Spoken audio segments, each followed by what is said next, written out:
ಬೇಕು, ಆನಂತರ ಸತ್ತ ನಂತರ ಸ್ವರ್ಗವನ್ನು ಪಡಿಬೇಕು, ದೇವರಿರುವಂಥ ಮಹಾಲೋಕವನ್ನು ಪಡಿಬೇಕಾದ್ರೆ ಖಂಡಿತವಾಗಿ ಈ ವಚನಗಳನ್ನು ಪಾಲಿಸಬೇಕು.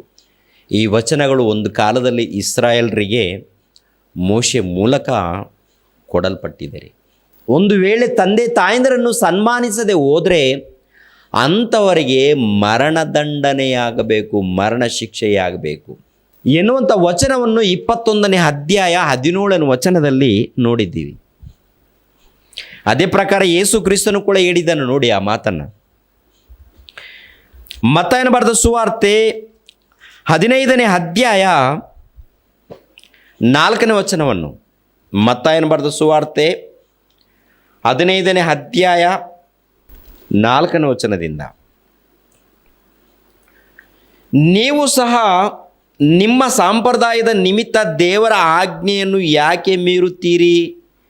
ಹೇಗೆಂದರೆ ತಂದೆ ತಾಯಿಗಳನ್ನು ಸನ್ಮಾನಿಸಬೇಕೆಂತಲೂ ತಂದೆಯನ್ನಾಗಲಿ ತಾಯಿಯನ್ನಾಗಲಿ ದೂಷಿಸುವವನಿಗೆ ಮರಣದಂಡನೆ ಆಗಬೇಕೆಂತಲೂ ದೇವರು ಹೇಳಿದ್ದಾನೆ. ಯಾರ ಮೂಲಕ? ಮೋಶೆ ಮೂಲಕ. ತಂದೆ ತಾಯಿಗಳನ್ನು ಸನ್ಮಾನಿಸಬೇಕು. ಸನ್ಮಾನಿಸಬೇಕಂದ್ರೆ ನಿನ್ನ ತಂದೆ ಯಾವ ನೋವಲ್ಲಿದ್ದಾನೆ, ನಿನ್ನ ತಂದೆ ತಾಯಿಗಳು ಯಾವ ಕಷ್ಟದಲ್ಲಿದ್ದಾರೆ, ಆ ಕಷ್ಟವನ್ನು ತೆಗೆದು ಅವರಿಗೆ ಸಂತೋಷ ಉಂಟು ಮಾಡುವಂಥ ರೀತಿಯಲ್ಲಿ ನೀನು ನಡ್ಕೊಳ್ಬೇಕು. ಅವ್ರಿಗೆ ಏನು ಬೇಕಾಗಿದೆಯೋ ಅದನ್ನು ಸಮಕೂಡಿಸಬೇಕು. ನಿನ್ನ ಮೂಲಕ ನಿನ್ನ ತಂದೆ ತಾಯಿಗಳು ಸಂತೋಷ ಪಡಬೇಕು. ಸಂತೋಷ ಪಡಬೇಕಾದರೆ ನೀನು ಮಾತಾಡುವಂಥ ಮಾತಾಗಿರ್ಬೋದು, ನೀನು ಮಾಡುವಂಥ ಕೆಲಸ ಆಗಿರ್ಬೋದು, ನೀನು ತಂದೆ ತಾಯಿ ಬಳಿಯಲ್ಲಿ ಯಾವ ರೀತಿ ನಡ್ಕೊಳ್ತಾ ಇದ್ದೀಯೋ ಅದು ಆಗಿರ್ಬೋದು, ಪ್ರತಿಯೊಂದು ಸರಿಪಡಿಸ್ಕೊಂಡು ನಿಮ್ಮ ತಂದೆ ತಾಯಂದಿರನ್ನು ಸನ್ಮಾನಿಸಬೇಕು, ಗೌರವಿಸಬೇಕು ಅಂತ ತಂದೆಯಾದ ದೇವರು ಹೇಳಿದ್ದಾನೆ. ಪ್ರಿಯರೇ, ತಂದೆ ತಾಯಿಗಳನ್ನು ಒಳ್ಳೆ ರೀತಿಯಲ್ಲಿ ನೋಡಿಕೊಳ್ಳುವಂಥ ಮಕ್ಕಳಿದ್ದಾರಾ? ಅಥವಾ ತಂದೆ ತಾಯಿಗಳ ಮನಸ್ಸನ್ನು ನೋಯಿಸುವವರಿದ್ದಾರಾ? ತಂದೆ ತಾಯಿಗಳ ಮನಸ್ಸನ್ನು ನೋಯಿಸುವಂಥವರಿದ್ದಾರಾ? ಅಥವಾ ತಂದೆ ತಾಯಿಗಳಿಗೆ ಸನ್ಮಾನಿಸುವಂಥ ಮಕ್ಕಳಿದ್ದಾರಾ? ಏನ್ರಿ, ಕ್ರಿಸ್ತ ಪೂರ್ವದಲ್ಲಿ ನೋಹನ ಚರಿತ್ರೆ ನಮ್ಮೆಲ್ಲರಿಗೂ ಗೊತ್ತು. ಆತನಿಗೆ 3 ಜನ ಮಕ್ಕಳು, ಶೇಮ್, ಹಾಮ್, ಹೇಫತ್ ಎನ್ನುವಂಥ 3 ಜನ ಮಕ್ಕಳು. ಈ 3 ಜನ ಮಕ್ಕಳಲ್ಲಿ 2 ಮಕ್ಕಳು ತನ್ನ ತಂದೆ ಮರ್ಯಾದೆಯನ್ನು ಕಾಪಾಡಿಕೊಳ್ತಾರೆ. ಒಬ್ಬ ಮಗನು ತನ್ನ ತಂದೆಯ ಮರ್ಯಾದೆಯನ್ನು ತೆಗಿತಾನೆ, ಕಳೀತಾನೆ. ಯಾರ ಮುಂದೆ ತನ್ನ ತಂದೆಯ ಮರ್ಯಾದೆಯನ್ನು ಕಳೀತಾನಂತ ನೋಡುವಾಗ ತನ್ನ ಅಣ್ಣಂದಿರ ಮುಂದೆನೇ, ತನ್ನ ಸ್ವಂತ ಜನರ ಮುಂದೆನೇ ತಂದೆ ಮಾನವನ್ನು ಕಳೀತಾನೆ. ಪ್ರಿಯರೇ, ಯಾರು? ಹಾಮ್ ಎನ್ನುವಂಥ ವ್ಯಕ್ತಿ, ಶಾಮ್, ಹೆಫೆತ್ ಎನ್ನುವಂಥ ಇವರು ತಂದೆಯ ಮಾನವನ್ನು ಕಾಪಾಡ್ತಾರೆ. ಹಾಮ್ ಎನ್ನುವಂಥ ವ್ಯಕ್ತಿ ಮಗನು, ನೋಹನ ಮಗನು, ತಂದೆಯ ಮಾನವನ್ನು ಕಳೀತಾನೆ. ಒಂದು ಸಾರಿ ನೋಡಿ ಪ್ರಿಯರೇ, ಹಳೆ ಒಡಂಬಡಿಕೆಯಲ್ಲಿ ಆದಿಕಾಂಡ 9ನೇ ಅಧ್ಯಾಯ ಏನ್ರಿ, ಆದಿಕಾಂಡ 9ನೇ ಅಧ್ಯಾಯ 18ನೇ ವಚನದಲ್ಲಿ ನಾವಿಯಿಂದ ಹೊರಟು ಬಂದ ನೋಹನ ಮಕ್ಕಳು ಶಾಮ್, ಹಾಮ್, ಏಫತ್ ಎಂಬುವರೇ. ಹಾಮನು ಕಾನಾನನ ತಂದೆಯು. ಈ 3 ನೋಹನ ಮಕ್ಕಳು. ಇವರಿಂದಲೇ ಭೂಮಿಯಲ್ಲೆಲ್ಲ ಹರಡಿಕೊಂಡಿರುವ ಜನರು ಉತ್ಪತ್ತಿಯಾದರು. ನೋಹನು ವ್ಯವಸಾಯಗಾರನಾಗಿದ್ದನು. ಅವನೇ ದ್ರಾಕ್ಷ ತೋಟವನ್ನು ಪ್ರಾರಂಭಿಸಿದನು. ಅವನು ದ್ರಾಕ್ಷಾರಸವನ್ನು ಕುಡಿಯಲು ಅಮಲೇರಿದ್ದರಿಂದ ಗುಡಾರದಲ್ಲಿ ಬೆತ್ತಲೆಯಾಗಿ ಬಿದ್ದದ್ದನ್ನು ಕಾನಾನನ ತಂದೆಯಾದ ಹಾಮನು ತಂದೆಯ ಬೆತ್ತಲಾಗಿರುವುದನ್ನು ಕಂಡು ಹೊರಗಿದ್ದ ಅಣ್ಣ ತಮ್ಮಂದಿರಾದ ಶೇಮ್, ಏಫತ್ತರಿಗೆ ತಿಳಿಸಿದನು. ಹಾಮನು ಏನು ಮಾಡಿದ್ದಾನೆಂದರೆ, ತನ್ನ ತಂದೆ ದ್ರಾಕ್ಷಾರಸವನ್ನು ಕುಡಿದು ಗುಡಾರದಲ್ಲಿ ಬೆತ್ತಲೆಯಾಗಿ ಮಲಗಿದ್ದಾನೆ. ಅಮಲೇರಿದ ನಂತರ ಮತ್ತಿನಲ್ಲಿ ದ್ರಾಕ್ಷಾರಸ ಕುಡಿದ ನಂತರ ಮತ್ತಿನಲ್ಲಿದ್ದಾನೆ ಪಾಪ ತಂದೆ. ಮತ್ತಿನಲ್ಲಿ ಇರುವಂಥ ಈ ತಂದೆಯನ್ನು ಮತ್ತಿನಲ್ಲಿ ಇದ್ದು ದಿಗಂಬರನಾಗಿ ಬೆತ್ತಲೆಯಾಗಿ ಮಲ್ಕೊಂಡಿದ್ದಾನೆ. ಬೆತ್ತಲೆಯಾಗಿದ್ದಾನೆ ಎನ್ನುವಂಥ ಸಂಗತಿ ನೋಹನನಿಗೆ ಗೊತ್ತಿಲ್ಲ ರೀ. ಹಾಮನು ಎನ್ನುವಂಥ ಮಗನು, ನೋಹನ ಮಗನು ನೋಡ್ತಾನೆ. ಗುಡಾರಲ್ಲಿ ಹೋದ ನಂತರ ನೋಡಿದ ನಂತರ ಬೆತ್ತಲೆಯಾಗಿ ಮಲಗಿರುವುದನ್ನು ನೋಡಿದ ನಂತರ, ಅಯ್ಯೋ ನನ್ನ ತಂದೆ ಬೆತ್ತಲೆಯಾಗಿ ಮಲ್ಕೊಂಡಿದ್ದಾನಲ್ಲ, ಏನಾಗಿದೆ ನೋಡೋಣ ಅಂತ ಹೇಳಿ ಆತನ ಮಾನವನ್ನು ಕಾಪಾಡಬೇಕಾಗಿತ್ತು. ಹಾಮನು ಏನು ಮಾಡಿದ್ದಾನಂತಂದರೆ, ತನ್ನ ಅಣ್ಣ ತಮ್ಮಂದಿರ ಬಳಿಯಲ್ಲಿ ಹೋಗಿ, ಶಾಮ್ ಏಫತ್ರ ಬಳಿಯಲ್ಲಿ ಹೋಗಿ, ನೋಡು ನಮ್ಮ ತಂದೆ ಕುಡಿದು ಮತ್ತಿನಲ್ಲಿ ದಿಗಂಬರನಾಗಿ ಬೆತ್ತಲೆಯಾಗಿ ಮಲ್ಕೊಂಡಿದ್ದಾನೆ, ಹೇಳನೆ ಮಾಡುವಂಥದ್ದು, ಮರ್ಯಾದೆ ತೆಗೆಯುವಂಥದ್ದು. ಏನ್ರಿ ತಂದೆ ಮೈಮರೆತು ಮಲಗಿದ್ದಾನಂತಂದರೆ ಹೋಗಿ ಆತನಿಗೆ ಉಪಕಾರ ಮಾಡೋದು ಬಿಟ್ಟು,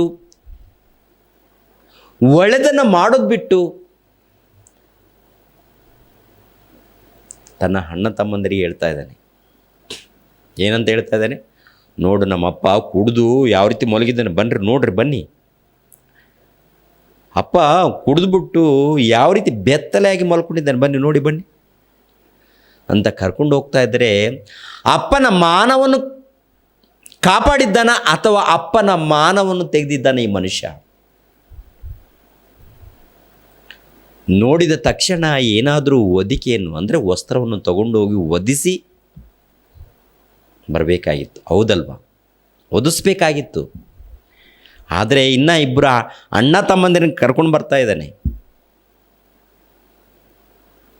ಅಣ್ಣನನ್ನು ತಮ್ಮನನ್ನು ಕರ್ಕೊಂಡು ಬಂದು ಏನು ಹೇಳ್ತಾ ಇದ್ದಾನೆ ಗೊತ್ತಾ? ನೋಡಿ ಆ ಮಾತನ್ನು. 22, ಕಾನನ ತಂದೆಯಾದ ಹಾಮನು ತಂದೆಯು ಬೆತ್ತಲೆಯಾಗಿರುವುದನ್ನು ಕಂಡು ಹೊರಗಿದ್ದ ಅಣ್ಣ ತಮ್ಮಂದಿರಾದ ಶೇಮ್ ಹೇಫೆತ್ತರಿಗೆ ತಿಳಿಸಿದನು. ಅವರಿಬ್ಬರು ಕಂಬಳಿಯನ್ನು ತೆಗೆದುಕೊಂಡು ತಮ್ಮಿಬ್ಬರ ಬೆನ್ನಿನ ಮೇಲೆ ಹಾಕಿಕೊಂಡು ಹಿಂದಿಂದಕ್ಕೆ ನಡೆದು ತಂದೆಗೆ ಒದಿಸಿ ಅವನ ಮಾನವನ್ನು ಕಾಪಾಡಿದರು. ಯಾರು? ಶೇಮ್ ಹೇಫತ್ ಎನ್ನುವಂಥ ವ್ಯಕ್ತಿ. ಇಬ್ಬರು ಏನು ಮಾಡಿದ್ದಾರೆ ಅಂದರೆ ತಂದೆಯ ಮಾನವನ್ನು ಕಾಪಾಡಿದ್ದಾರಂತೆ. ಹಾಮನ ಏನು ಮಾಡಿದ್ದಾನೆ? ತಂದೆಯ ಮಾನವನ್ನು ಕಳೆದಿದ್ದಾನೆ. ಈ 3 ಜನರಲ್ಲಿ ತಂದೆಯನ್ನು ಯಾರು ಸನ್ಮಾನಿಸಿದ್ರು?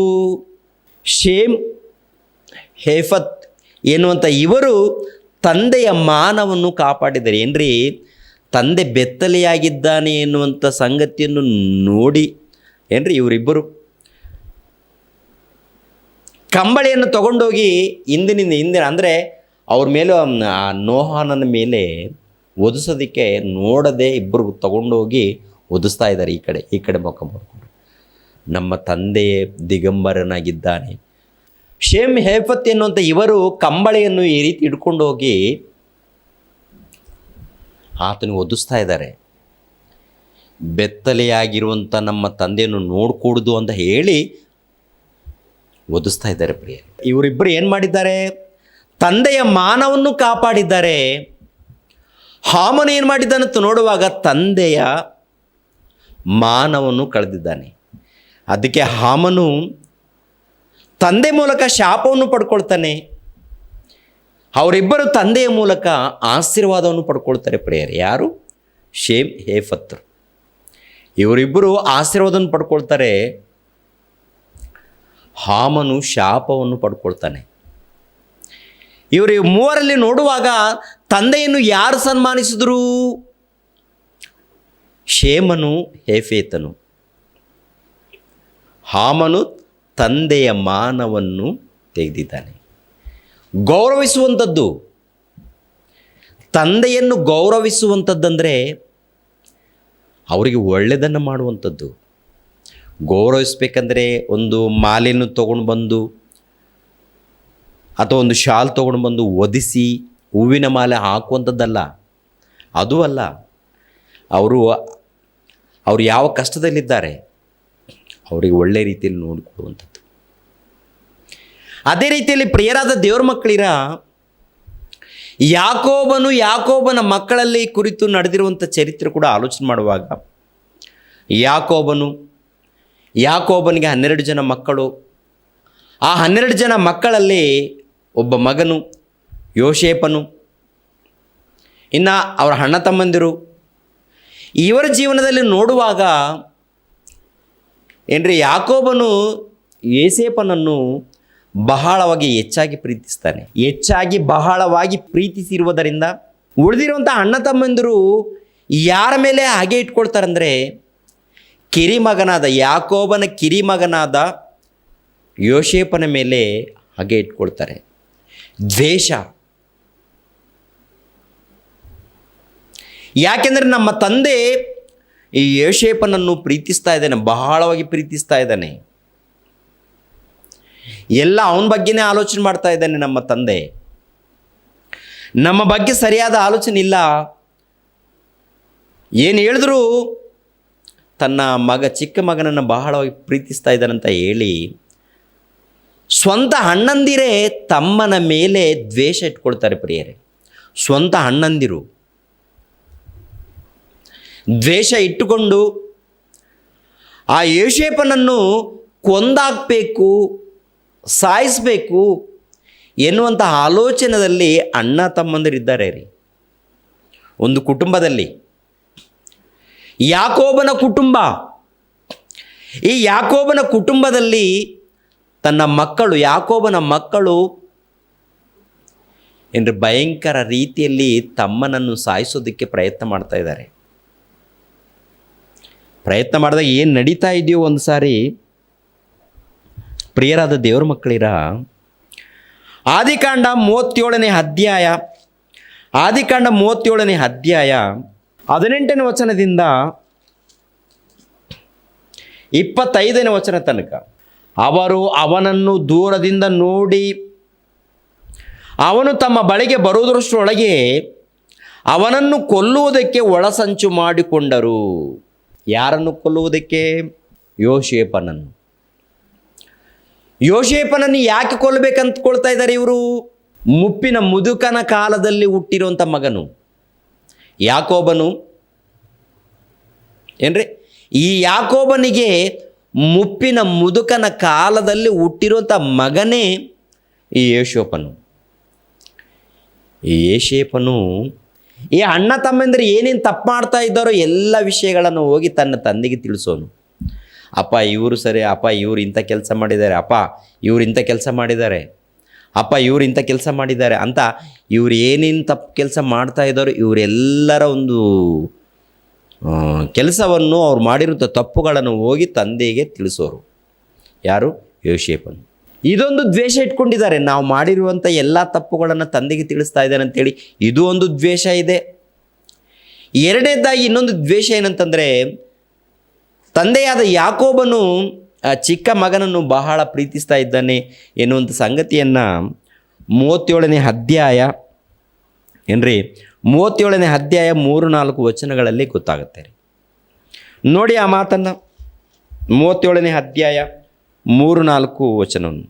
ಯೋಸೇಫನು ಇಸ್ರಾಯೇಲನಿಗೆ ಮುಪ್ಪಿನಲ್ಲಿ ಹುಟ್ಟಿದವನಾದ್ದರಿಂದ ಇಸ್ರಾಯೇಲನು ಅವನನ್ನು ತನ್ನ ಎಲ್ಲ ಮಕ್ಕಳಿಗಿಂತ ಹೆಚ್ಚಾಗಿ ಪ್ರೀತಿಸಿ ಅವನಿಗೆ ನಿಲುವಂಗಿಯನ್ನು ಮಾಡಿಸಿಕೊಟ್ಟಿದ್ದನು.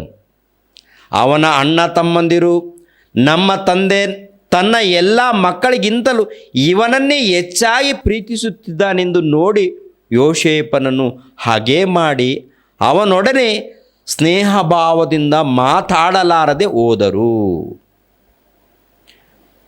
ಉಳಿದಿರುವಂತಹ 11 ಮಂದಿ ಅಣ್ಣ ತಮ್ಮಂದಿರಿದ್ದಾರಲ್ಲ, ಈ ಚಿಕ್ಕ ಮಗನನ್ನು ಕುರಿತು ದ್ವೇಷವನ್ನು ಇಟ್ಕೊಂಡಿದ್ದಾರೆ. ಚಿಕ್ಕ ಮಗನ ವಿಷಯದಲ್ಲಿ ದ್ವೇಷ ಇಟ್ಕೊಂಡಿದ್ದಾರೆ, ಸ್ವಂತ ತಮ್ಮನ ವಿಷಯದಲ್ಲಿ ದ್ವೇಷ. ದ್ವೇಷ ಇಟ್ಟುಕೊಂಡು ಏನು ಮಾಡ್ತಾ ಇದ್ದಾರೆ ಗೊತ್ತಾ? ದ್ವೇಷ ಇಟ್ಟುಕೊಂಡು ಏನು ಮಾಡ್ತಾ ಇದ್ದಾರೆ ಅಂದರೆ ಸ್ವಂತ ತಮ್ಮನನ್ನು ಕೊಂದಾಕಬೇಕು ಎನ್ನುವಂಥ ಉದ್ದೇಶದಿಂದ ಇರ್ತಾರೆ ಪ್ರಿಯ. ಯಾರನ್ನ? ಯೋಸೇಫನನ್ನು ಕೊಂದಾಕ್ಬೇಕು, ಇವನನ್ನು ಸಾಯಿಸ್ಬೇಕು ಇವನನ್ನು ಅಂತ ಹೇಳಿ ಕೊನೆಯದಾಗಿ ಏನಾಗುತ್ತೆ ಅಂತ ನೋಡುವಾಗ 37ನೇ ಅಧ್ಯಾಯ, ಆದಿಕಾಂಡ 37ನೇ ಅಧ್ಯಾಯ 18ನೇ ವಚನ ಮತ್ತೆ ಓದೋಣ ಪ್ರಿಯರೇ. ಅವರು ಅವನನ್ನು ದೂರದಿಂದ ನೋಡಿ ಅವನು ತಮ್ಮ ಬಳಿಗೆ ಬರೋದ್ರಷ್ಟರೊಳಗೆ ಅವನನ್ನು ಕೊಲ್ಲುವುದಕ್ಕೆ ಒಳಸಂಚು ಮಾಡಿಕೊಂಡರು. ಅವರು ಒಬ್ಬರಿಗೊಬ್ಬರು, ಹಗೋ ಆ ಕನಸಿನವನು ಬರುತ್ತಾನೆ, ನಾವು ಅವನನ್ನು ಕೊಂದು ಈ ಗುಂಡಿಯಲ್ಲಿ ಒಂದರೊಳಗೆ ಹಾಕಿ ದುಷ್ಟ ಮೃಗವು ಅವನನ್ನು ತಿಂದುಬಿಟ್ಟಿತೆಂದು ಹೇಳೋಣ ಬನ್ನಿ. ಆಗ ಅವನ ಕನಸುಗಳು ಏನಾಗುವವೋ ನೋಡೋಣ ಎಂದು ಮಾತಾಡಿಕೊಂಡರು. ರೂಬೇನನು ಈ ಮಾತನ್ನು ಕೇಳಿ ನಾವು ಅವನ ಪ್ರಾಣವನ್ನು ತೆಗೆಯಬಾರದು ಎಂದು ಹೇಳಿ ಅವನನ್ನು ಅವರ ಕೈಗೆ ತಪ್ಪಿಸಿದನು. ರೂಬೇನನು ಅವನನ್ನು ಅವರ ಕೈಯಿಂದ ತಪ್ಪಿಸಿ ತಂದೆಗೆ ತಿರುಗಿ ಒಪ್ಪಿಸಬೇಕೆಂದು ಅವರಿಗೆ ಪ್ರಾಣ ಹತ್ಯೆ ಮಾಡಬೇಡಿರಿ, ಅವನನ್ನು ಕಾಡಿನಲ್ಲಿರುವ ಈ ಗುಂಡಿಯೊಳಗೆ ಹಾಕಬಹುದು, ಅವನ ಮೇಲೆ ಕೈ ಹಾಕಬೇಡಿರಿ ಎಂದು ಹೇಳಿದನು. ಯೋಸೇಫನು ತನ್ನ ಅಣ್ಣಂದಿರ ಹತ್ತಿರಕ್ಕೆ ಬಂದಾಗ ಅವರು ಅವನ ಮೇಲಿದ್ದ ನಿಲುವಂಗಿಯನ್ನು ತೆಗೆದುಬಿಟ್ಟು ಅವನನ್ನು ಹಿಡಿದು ಆ ಗುಂಡಿಯೊಳಗೆ ಹಾಕಿದರು. ಆ ಗುಂಡಿ ನೀರಿಲ್ಲದೆ ಬರೆದಾಗಿತ್ತು. ಆಮೇಲೆ ಅವರು ಊಟಕ್ಕೆ ಕೂತ್ಕೊಂಡರು.